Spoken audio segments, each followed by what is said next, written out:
about finally getting to meet the love of her life. All her friends are also a notification containing all basic information about her chosen one. The girls in the school fawn over him since he is one of the best looking things, but has always backed off because he is too shy. He is about different things. Yuto teasingly mentions that she was his first. However, Aoi was assigned a wildflower. She wanted to be in the following scene, Aoi, her parents, and her uncle are having a birthday. Also met through the government program, but her uncle is still unmarried.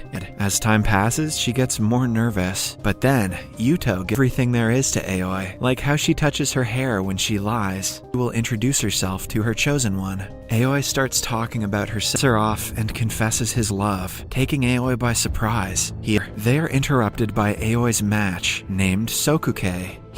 Aoi forgets about Yuto. He congratulates them and place before turning around and leaving abruptly. The poor girl. Sokuke's father is the chairman of a big hospital, and Sokuke is a conversation. Aoi continues talking to cut the awkwardness, but a while later, cuts her off before she even answers. He doesn't care what kind, doesn't bother Sokuke. Aoi tries explaining that she is nothing like these, but deep down, she doesn't know how to feel about Sokuke, and never smiles. At one point, Aoi feels like someone is. The dress up is over the top, but Sokuke doesn't comment about it. He thinks the question is outrageous, because he would never do something like that. Who advises her to meet his parents and find out more about him, so the converse on the stricter side. He asks Aoi to behave herself, now that she is about done. Seeing him do the same to Aoi, Sokuke can no longer control about many things. Sokuke apologizes for not being good enough for her. He is a good person. Or maybe he just hates his dickhead dad. Aoi is over the moon the next day. She thanks Yuto for the advice. Yuto's birthday is in a few days, and he will also get to meet his assigned partner to buy a scarf for Yuto as a birthday gift. After that, they go to an and hugs him, because him being jealous means that he likes her. Sokuke's to his chosen partner, but she lives in another part of the country, so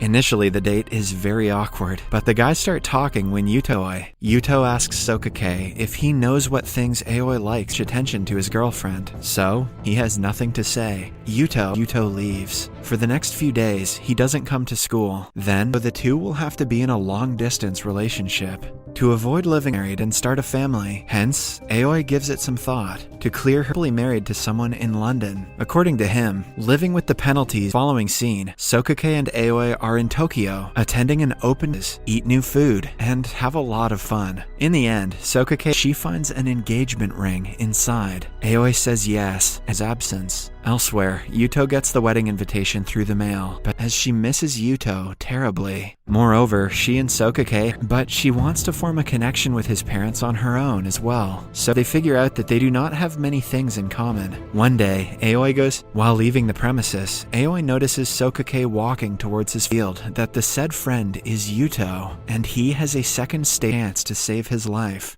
In the next scene, Sokuke hands Yuto, unable to comprehend what she heard at the hospital, since Yuto doesn't want to lets on. Then finally comes the day of the wedding. The guests arrive he asks her what is making her sad, even though he has a pretty good idea of her hair. By now, Sokuke knows what that means. He tells Aoi now. He also promises to handle the guests and the parents before to Tokyo for brain surgery. They meet at the terminal, and Aoi expresses that in the end, his dream comes true, and they share a kiss. Turn on notifications, and leave a like to help the channel out. Thanks.